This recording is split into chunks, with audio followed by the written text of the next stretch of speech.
Welcome to the deep dive. Today we're cracking open the specs for a pretty specialized piece of AV gear. Yeah, the Kramer AFM-20DSP-AEC. It's a 20-port audio matrix. Right. And our mission really is to look past the dense listing and find the actual functional superpowers this thing has. And maybe the first place to start is the price, because that tells you a lot right off the bat. Okay. What are we looking at? Well, MSRP is listed at $3,250, but the street price seems to be around $2,600 right now. But here's the kicker that includes a 7-year Kramer warranty. 7 years. Wow. So what does that really signal, for the people actually building systems with this? It signals serious enterprise reliability. This isn't some consumer gadget you toss after a couple of years. It's infrastructure. Exactly. Built for the long haul in, like, critical meeting spaces. Okay, that makes sense. So let's dig into the hardware itself. 20 ports. Sounds okay, but you mentioned something about shape-shifting I/O. Yeah, that's the core idea. It's got 20 analog ports, but they're not rigidly defined. They're interchangeable. You can set them up based on preset configurations. Yeah. The default is like a 12-in, 8-out matrix. But wait, does interchangeable mean a huge configuration headache for the installer? Is it really flexible or just complicated? That's fair. But the presets, like that 12x8, they help avoid the setup nightmare. The real power, though, is how it bridges different formats. Okay. It's not just analog. You've got a 4x4 Dante interface built in. Dante? Networked audio? Let's pause there. For people integrating network systems, why is that 4x4 Dante piece so important? Well, Dante is basically the standard now for high-quality audio over regular IP networks. Low latency, easy routing. Right. So having it built in means you don't need, a bunch of separate converter boxes cluttering up the rack. You bring network audio in, process it, send it back out, all in this one unit. So it routes between formats too, like analog in, Dante out, Right. or USB to SPDIF. Any input to any output. Handles HDMI audio embedding and de-embedding too, plus USB audio plug and play, and even SPDIF in and out. It's a real hub. That kind of signal agility, that seems crucial, especially for modern conferencing, right? Getting different sources into the call smoothly. Absolutely.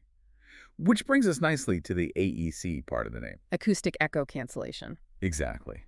This is the feature that makes remote meetings not terrible. Huh, true. Explain that a bit. Okay, so it stops the sound coming from the far end speaker, their voice, from getting picked up by the microphone in your room and sent back to them. Stopping that awful echo loop. Precisely. It makes sure only the actual speech in the room gets sent out. Clean audio feed, essential for clarity. It's not just cleaning up audio, though. There's also DSP, digital sound processing. Right, integrated DSP for handling multiple audio processes at once. EQ, mixing, that kind of thing. And they mention simple and powerful Maestro room automation. What's that about? Sounds like more than just audio. It is. Think about it from the user's point of view. Maestro lets this box automate other things in the room. Like what? Lights, shades, maybe the projector screen. Based on triggers, like maybe plugging in an HDMI cable automatically turns on the display and lowers the shades. Okay, so it simplifies starting a meeting, reduces the fiddling. Exactly. Less chance of human error, quicker starts. You, the system owner, get fewer tech support calls, hopefully. Okay, let's shift gears a bit. Studio quality. In a meeting room switcher. Seems like overkill, maybe? You might think so, but the audio quality is really high-end.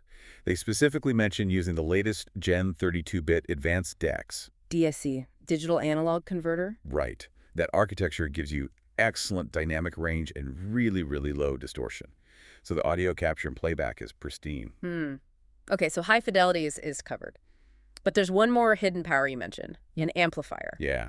This is pretty cool. It's not just process signals. It can actually drive speakers. Really? What kind of power? It has a built-in amp section. Does 2x60 watts into standard 8-ohm speakers. Okay, for regular room speakers. And importantly, it also does 1x120 watts into 70-volt or 100-volt lines. 70 volt. Why is that significant? It's key for larger spaces. Yeah. Think big conference rooms, auditoriums, places where you need long speaker cable runs or lots of ceiling speakers daisy-chained.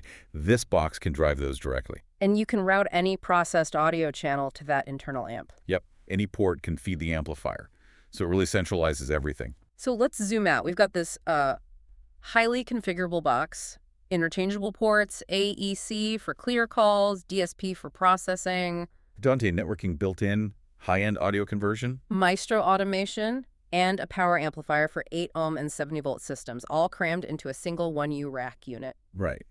Which kind of makes you think, doesn't it? How so? Well, you look at this device. Huh. It weighs, what, just over 2 kilos, Yeah, 4.8 pounds, and it's doing signal routing, network audio, echo cancellation, studio-grade conversion, and power amplification. Yeah. So the provocative thought maybe is this.